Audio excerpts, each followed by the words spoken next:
Bismillahirrahmanirrahim. Assalamualaikum warahmatullahi wabarakatuh. Waalaikumsalam warahmatullahi wabarakatuh.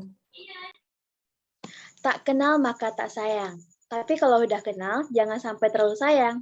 Jadi, perkenalkan saya Saskia Putri Zania akan memandu presentasi kali ini. Kami dari kelompok 10 akan mempresentasikan hasil diskusi kami, yaitu pengampunan pajak. Sebelumnya, saya akan memperkenalkan anggota kelompok, yaitu saya sendiri yang sebagai moderator, M. Fahri dengan NIM akhir 078, Anita Teresia dengan NIM akhir 082, Fernando Putra dengan NIM akhir 090, Nabila Nur Asyada Lubis dengan NIM akhir 106, Devi Rahmawati dengan NIM akhir 114. Poin-poin yang akan kami bahas pada kesempatan kali ini yaitu tarif tebusan, pelaporan pasca pengampunan pajak. Baiklah, langsung saja untuk materi yang utama akan disampaikan oleh Anita. Kepada Anita dipersilakan.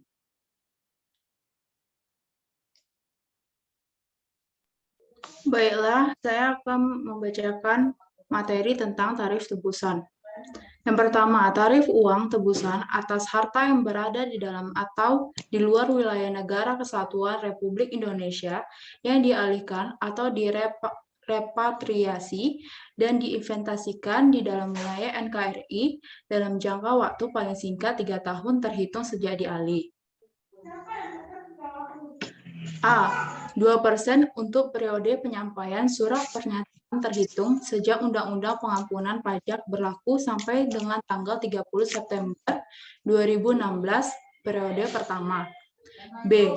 3% untuk periode penyampaian surat pernyataan pada bulan keempat terhitung sejak tanggal 1 Oktober 2016 sampai dengan tanggal 31 Desember 2016 periode kedua. Dan C. 5% untuk periode penyampaian surat pernyataan terhitung sejak tanggal 1 Januari 2017 sampai dengan tanggal 31 Maret 2017 periode 3. Baiklah, sekian dari saya. Materi selanjutnya akan dibacakan oleh Fahri.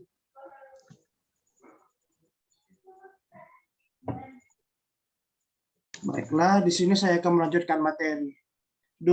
Tarif uang tebusan atas harta yang berada di luar wilayah negara Kesatuan Republik Indonesia dan tidak dialihkan ke dalam wilayah NKRI adalah sebesar A. 4% untuk periode penyampaian surat pernyataan terhitung sejak Undang-Undang Pengampunan Pajak berlaku sampai dengan tanggal 30 September 2016 periode 1. B. 6% untuk periode penyampaian surat pernyataan terhitung sejak tanggal 1 Oktober 2016 sampai dengan tanggal 31 Desember 2016 periode 2. Dan C. 10% untuk periode penyampaian surat pernyataan terhitung sejak tanggal 1 Januari 2017 sampai dengan tanggal 31 Maret 2017 periode 3. Baiklah, materi selanjutnya akan disampaikan oleh teman saya.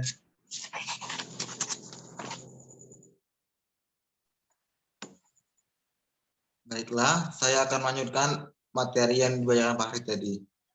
3. Tarif uang tembusan bagi wajib pajak yang peredaran usahanya sampai dengan 4.800.000.000 rupiah pada tahun pajak terakhir atau TPT terhitung sejak Undang-Undang Pengampunan Pajak berlaku hingga tanggal 31 Maret 2017 adalah sebesar A. 0,5% bagi wajib pajak yang mengungkapkan nilai harta sampai dengan 10 miliar rupiah dalam surat pernyataan, atau B. 2% bagi wajib pajak yang mengungkapkan nilai harta lebih dari 10 miliar rupiah dalam surat pernyataan. Sekian dari saya selanjutnya akan dilanjutkan oleh Nabila.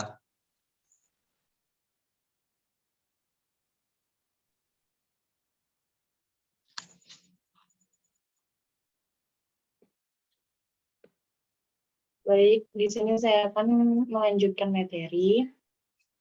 Pemerintah akan menggelar Tax Amnesty Jilid 2 atau Program Pengungkapan Sukarela yang disingkat sebagai PPS pada 1 Januari 2002 sampai dengan 30 Juni 2002. Agenda Tax Amnesty ini, Jilid 2 ini tertuang dalam Undang-Undang Nomor 7 Tahun 2021 tentang harmonisasi peraturan perpajakan.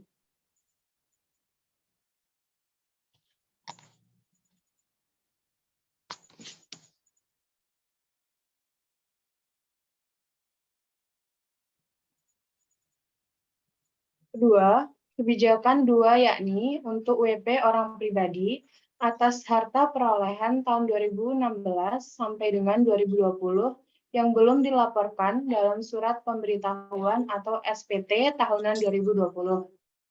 Tarif teks amnesti jilid 2 yang diberikan dalam kebijakan 2 antara lain 18% untuk harta deklarasi luar negeri.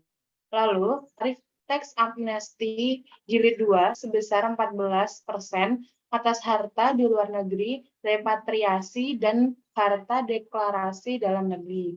Materi selanjutnya akan disampaikan oleh Devi Rahmawati. Kepada Devi, dipersilakan.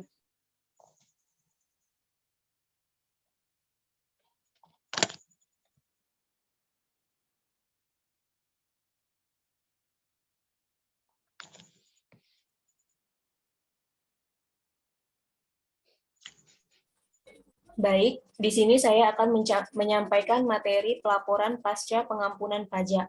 Laporan teks amnesti adalah laporan penghapusan pajak tentang terutang namun tak dikenai sanksi administrasi perpajakan dan sanksi pidana di bidang perpajakan. Cara ini dilakukan dengan mengungkapkan harta dan membayar uang tebusan seperti diatur dalam undang-undang.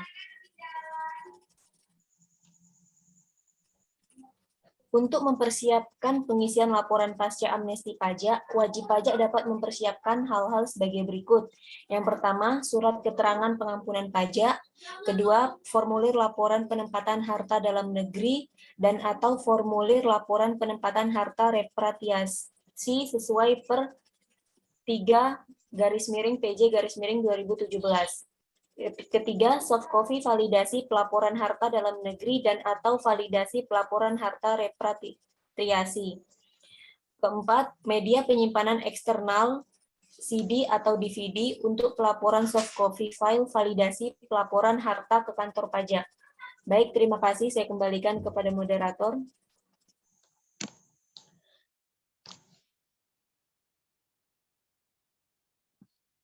Terima kasih, terima kasih kepada Devi. Itulah hasil dari diskusi kami. Semua orang yang berhasil di dunia ini adalah mereka yang percaya akan mimpi mereka dan segera giliran Anda. Saya Saskia Putri Zania. Terima kasih atas perhatiannya.